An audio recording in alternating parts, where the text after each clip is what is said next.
How'd you all like that intro, right? I'm so excited that I actually managed to do that. So, it's been a couple of weeks now, and I just got done with my review for Anatomy of Dreams. I have been reading off and on a bunch of different things, but I wanted to showcase this particular book today. Before we get into that, I just wanted to say thank you to everyone who watched that last video. I was not expecting it to get any hits, so when it got like 6, I was really surprised. I was impressed, and I was like, okay, well, this is something I could do. Let me figure out how to start editing videos, and I'm so excited to learn that. I'm so excited that you get to see my progress and see me learn how to do that, because it's a new skill, and I can't wait to figure out different things that I can do and experiment with different things. I think this is going to be a really fun creative platform that you guys get to see the journey and I can't wait to do that. So I hope you guys liked that intro. I've been working so hard on that and trying to figure out how to do like my channel name, which I have a channel name now. It's Bookish by Nature. I attempted this a couple of years ago, so if you see other videos floating around on a different account, those were videos that I shot when I was a brand new mom, and then when I don't have the time for this. And now that my kids are a little bit older, it's like, okay, I can start doing this again. So yeah, that's my channel name. It's Bookish by Nature. And I was able to actually like overlay it with the little animation, and I'm so happy about it. Like, it's so freaking cute.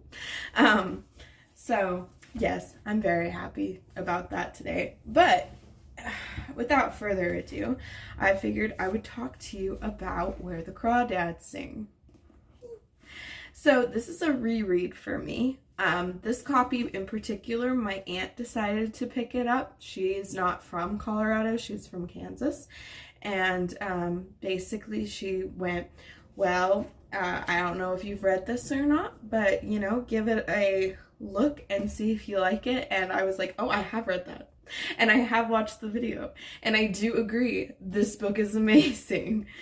So she handed it to me, and I was going through like a particularly rough patch after reading Anatomy of Dreams, where I wanted to read something that for me was inspirational, for me made me feel connected and tied to nature, which if you haven't figured that out from the last video, I really enjoy nature books. I am a Colorado girl. I was born and raised here, and I live in nature 365 days, 24/7. So, you know, Colorado has some of the most beautiful landscapes ever, and I adore living here for that reason.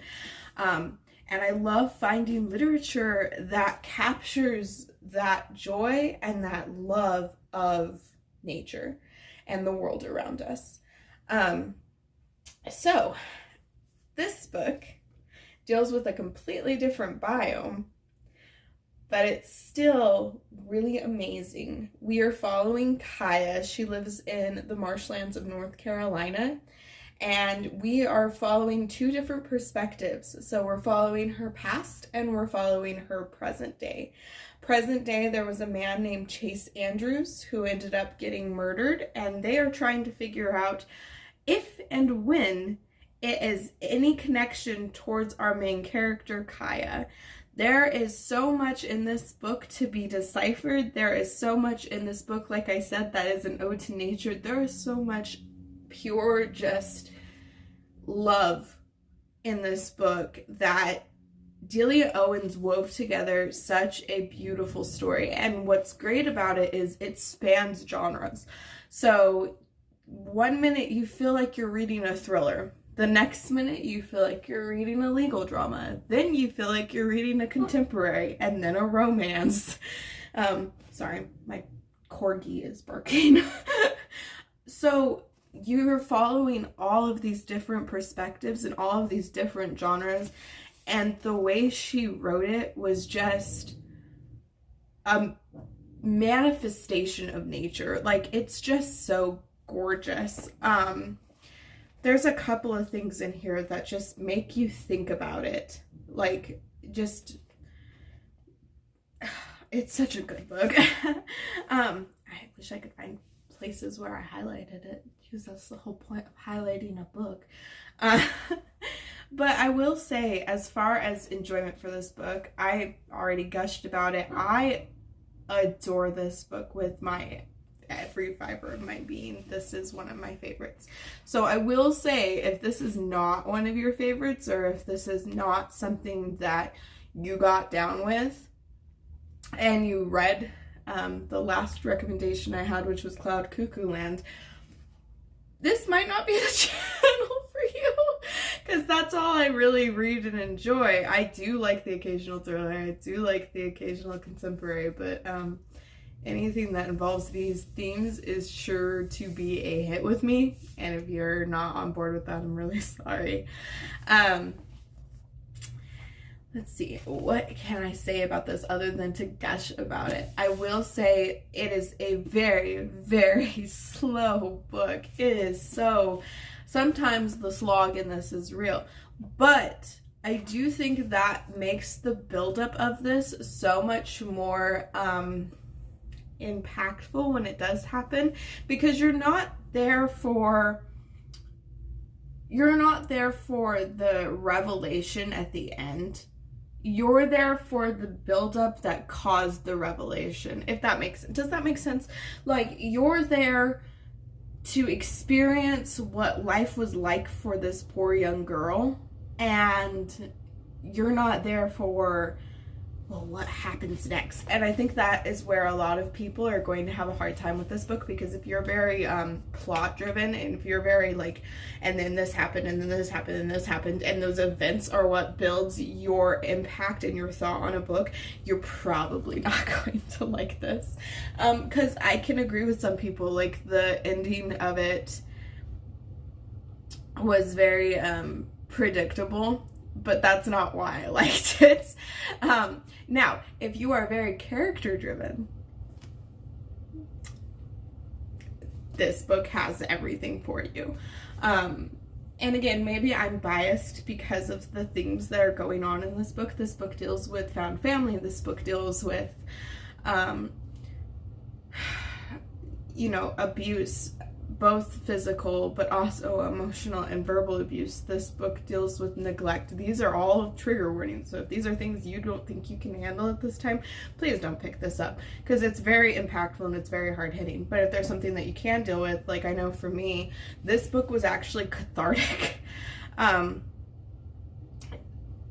It deals with all of those intense, heavy themes, and it deals with them in a way where you start to understand what that does to you. Like, even in the back, when Delia Owens wrote for the Dear Readers, she basically put in like a way that animals in nature deal with isolation. Like, here, just let me read you this. For years, I had been one of only 2 people in an area the size of Ireland, separated from my family and my girlfriends, and in slow measures, I began to realize how isolation can affect a person. Males come and go from such groups for breeding, but females stay in their natural groups and are surrounded by close female relatives or girlfriends for all their lives. As primates, humans have a genetic pull to belong to a group, but women feel it acutely because it flows through our blood.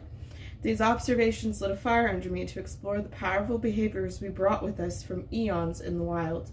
I began to wonder what would happen to a young woman deprived of a troop.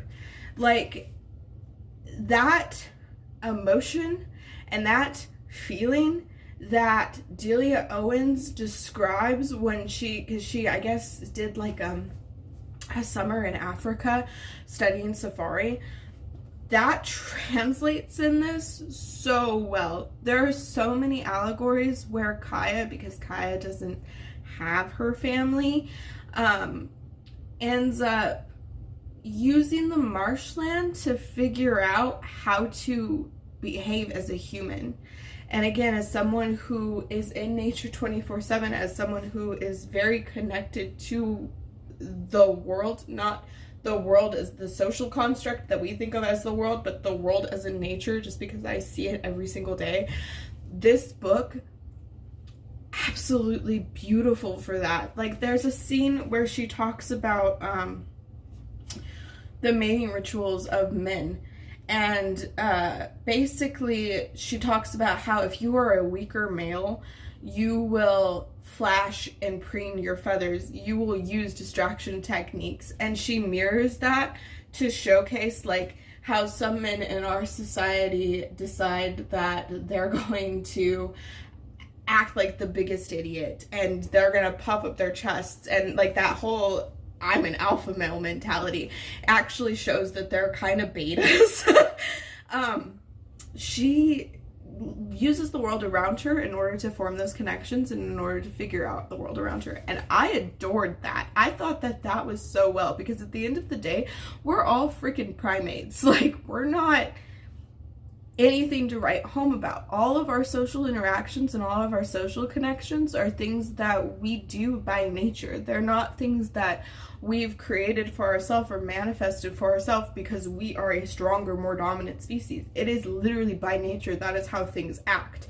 So I adored this book. I thought that this was so freaking good. And I would totally recommend, if this is something, just based off of that paragraph that I read to you, if this is something that spoke to you, words can't do this book justice.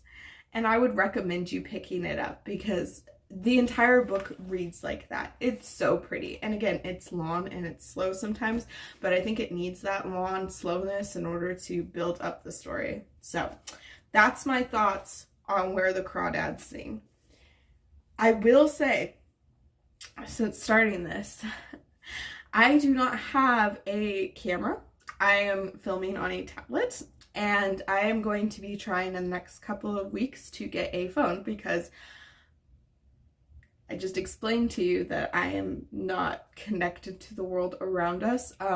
I know that that's hard to fathom, but I made the conscious decision not to have a phone and instead to go and surround myself with nature. I decided that that was better for my mental health, but I think a phone would be a better way to film, because number one, I can upload stuff easier than editing on my tablet. Number two, it serves dual purposes. That way I don't have to keep relying on other people's phone numbers if I need something.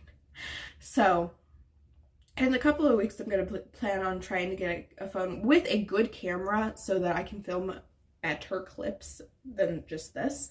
And I hope you stick around for that. Like, again, I can't thank you all enough for the fact that you guys took the time to even watch the videos that I put up. Like, that was so sweet.